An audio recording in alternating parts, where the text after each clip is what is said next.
G'day guys, Jeff here. People know me as Sasben or my YouTube channel, SasbenJr. And I have been talking to a few people like my buddy T. Martin and Onslaught and Woody and a few others. And some people are having real difficulties playing Medal of Honor. I think the important thing to realise is that it isn't Call of Duty, and there are various tactics that work well in Medal of Honor that don't work in Call of Duty and vice versa. So I'm going to go through a few of those and just let you know what's been happening with my videos lately as well. So here I'm modifying what I'm actually doing. I saw someone take a shot. It looked like a sniper rifle or a battle rifle or something, and I modify the angle of attack after he gets shot. You don't want to see your teammates die and then hang around. You just change angle straight away. Far too often in public matches or in multiplayer matches of Medal of Honor, I'll see one teammate run around the corner, get shot, then another one follow and get shot, and that's definitely not how to play this. So what I'm doing right now is actually I'm trying to cover the downrange snipers from shooting at me easily by using the cover, and I'm trying to attack people on their 45-degree flank. So it's very important to realize that you need to defend and attack on the flanks to protect your buddies who are on the other side of the map, and then that allows you to advance forward, to push them into a spawn trap, or move backwards in a controlled manner.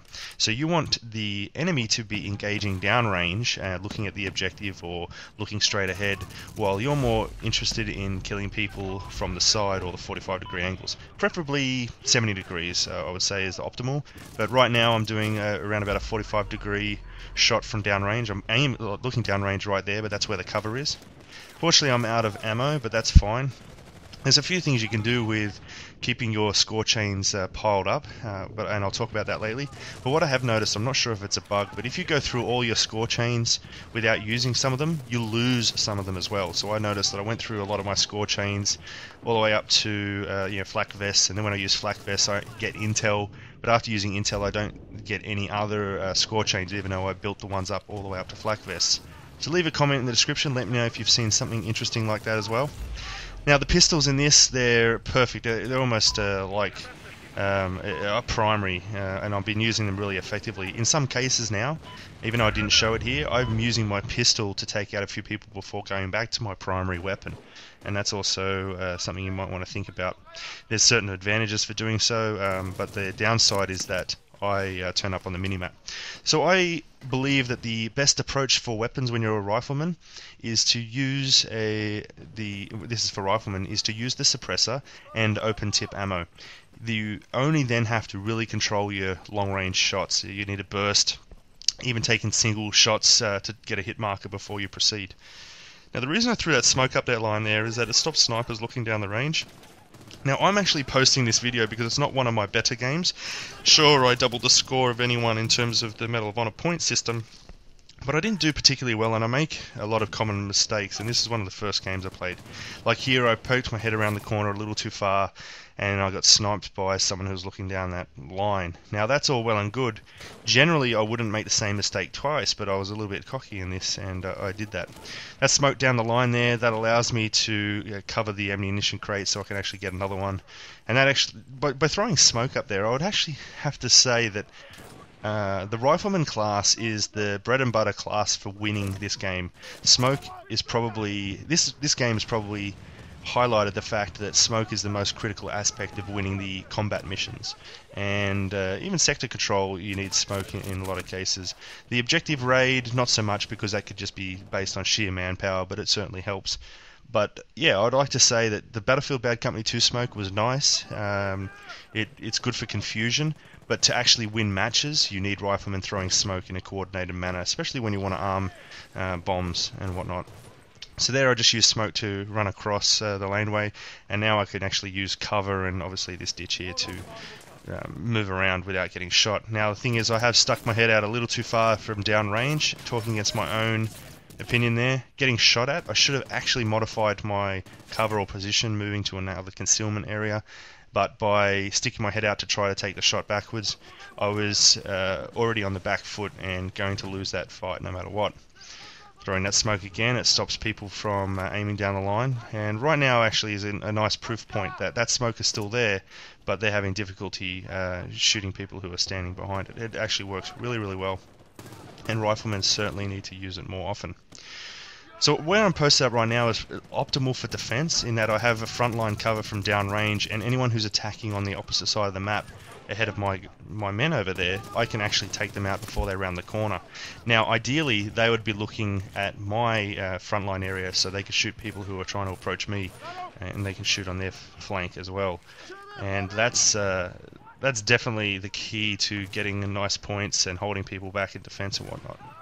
So again, I want to point out this is not one of my better matches, but I am a commentator that also shows the good with the bad.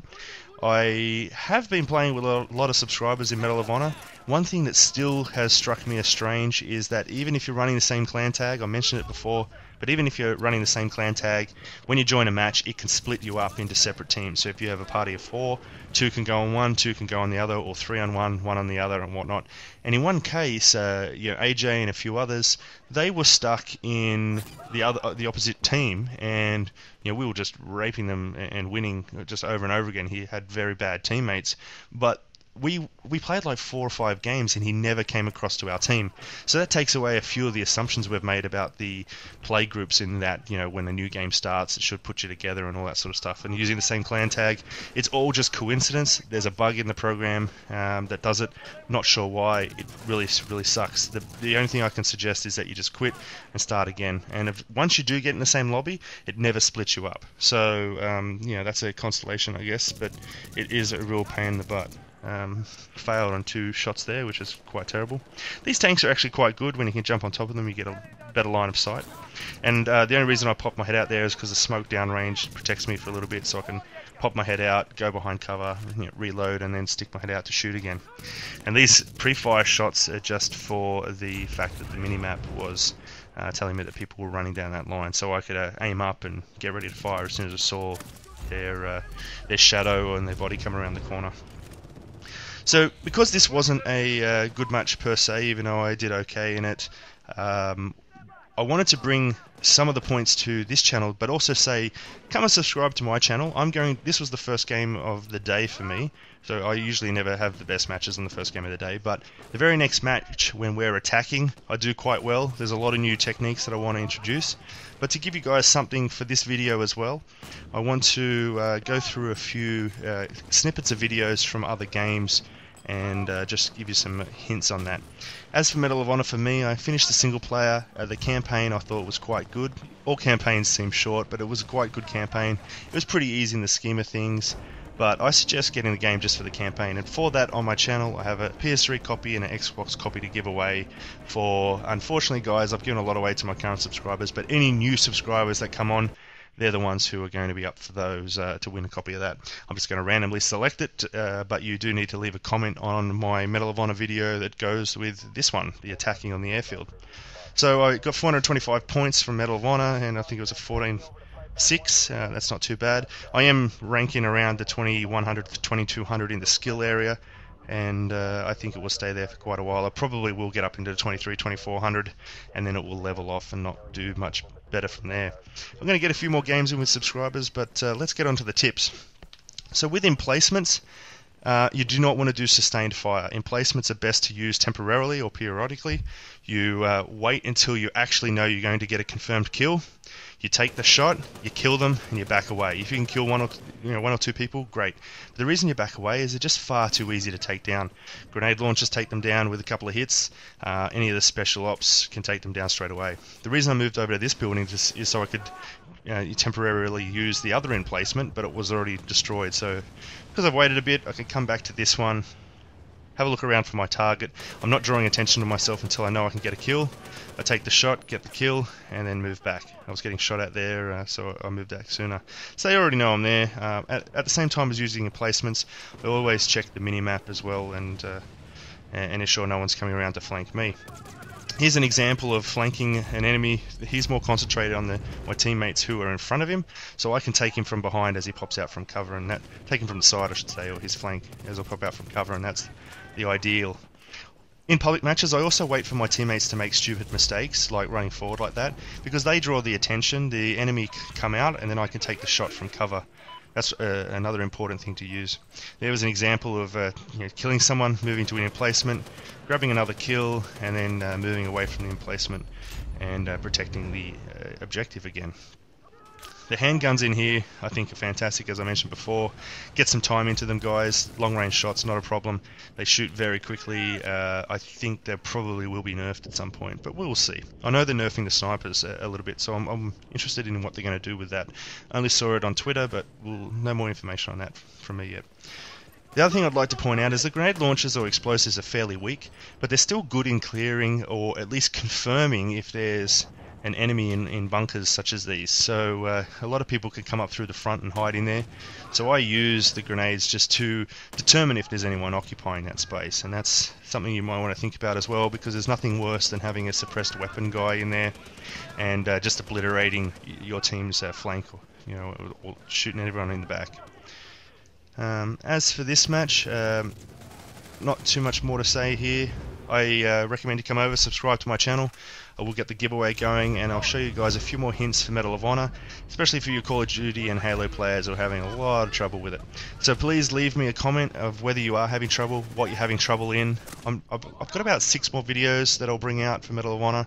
A lot of them will go on to Machinima, but we'll see. I also wanted to point out here that if you do die, sometimes you get a higher value in your kill streaks by waiting till you die and then you use them, because you get guaranteed intel. So you could use like a match. You could then hand out flak jackets or whatever, or an attack, and then hand out intel if you get some kills.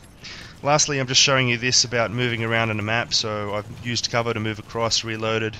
I moved sideways by taking the kill, reloading under cover. I'm now checking all of the windows but moving, so I'm a little bit harder for snipers to shoot at. Now it looked like it was clear to me. I managed to run through. I could have used a smoke grenade, but I felt comfortable, there was no one shooting. And not reloading is very important in this match. You want to use your entire clip, because that happens quite a lot, especially respawns where you shoot someone and someone respawns near them. Anyway guys, and that's all for this. Didn't do too well, but come and subscribe, and I will check you guys later. Until next time, see ya.